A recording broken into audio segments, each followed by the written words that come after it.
européenne est très mal placée pour faire la leçon. Que ce soit au Cameroun, qui est mon pays, que ce soit ailleurs, sur le continent africain en tout cas. Pour au moins 3 raisons. La première,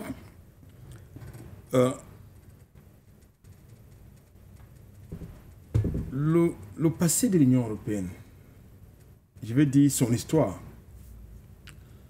L'histoire de l'Union européenne s'est construite sur la dictature, sur des monarchies. Deuxième raison, dans le contexte de la crise russo-ukrainienne actuellement, nous avons vu des médias qui avaient une ligne éditoriale non alignée pour soutenir l'Ukraine être bannis. Oui. Je pense à Sputnik et à Russia Today. Leurs journalistes ont été, j'ai envie de dire, persécutés. Les bureaux de ces médias ont été fermés. Et pourtant, nous sommes sur un territoire qui a la prétention de défendre j'ai envie de dire, les vertus de la liberté, de la démocratie et des droits de l'homme, qu'il faut le dire, sont de plus en plus instrumentalisés par ces gens-là qui vont nous faire la leçon. C'est important de le préciser, de le dire. Et je voudrais, dans le sillage de cette actualité de bannissement de certains médias, il y a 2 médias français qui viennent d'être mis sur le banc.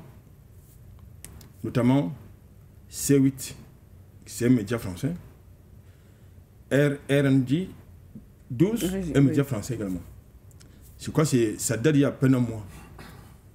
Parce que ce ne sont pas les médias alignés soit sur l'idéologie de certains dirigeants, soit parce qu'ils ont une certaine indépendance. Et on instrumentalise, on utilise le levier judiciaire pour ces médias-là, pour ces médias que je viens de citer, pour demander aux gendarmes la régulation des médias français de ne plus renouveler leur agrément. Nous sommes sur le territoire qui ont la prétention de nous laisser une démocratie et surtout des libertés d'expression. Donc quand je mets dans ce tableau-là, je me dis l'Union européenne est hors sujet. Parce qu'elle n'a pas de leçon à donner sur son territoire. Elle n'a pas de leçon à nous donner au regard de ce qu'il vient de citer, ce qui se passe sur son propre territoire. La 4e chose qu'il faut indiquer, c'est que parmi les noms des journalistes que vous avez cités, il y en a qui sont poursuivis comme Amadou Vamoulke pour non pas pour délit de presse, c'est important de corriger cela, non pas pour délit de presse, mais pour détournement des deniers publics. Mais pourquoi le citer dans ce... Mais justement parce qu'il y a un lobbying, il y a un lobby qui est porté par la société civile camerounaise, par certaines associations, soi-disant de défense des droits de l'homme, qui ont porté ce combat à l'initiative très souvent de certaines chancelleries occidentales, dont l'Union européenne, l'ambassade de France, l'ambassade américaine, pour porter justement ce combat dans les instances internationales. C'est pour ça. Il y a un lobby qui l'a fait. Et ensuite, il faut prendre en compte la sociologie de chaque pays.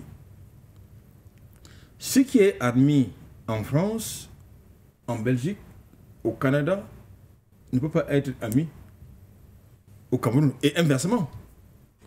Parce que nous fonctionnons avec on va certainement opposer le fait que le Cameroun a signé des conventions, des traités en matière de respect des droits de l'homme, des libertés avec certains pays d'Afrique. Mais il ne faut pas non plus que les institutions, n'est-ce pas, extranationales deviennent prédominantes au niveau de nos institutions, c'est-à-dire nos lois.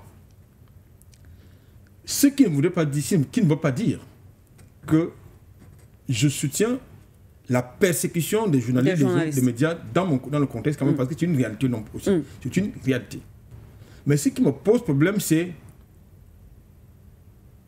la moralité de cette institution-là qui prend une résolution non concluante, soit dit en passant, pour donner des injonctions à un État souverain comme le Cameroun.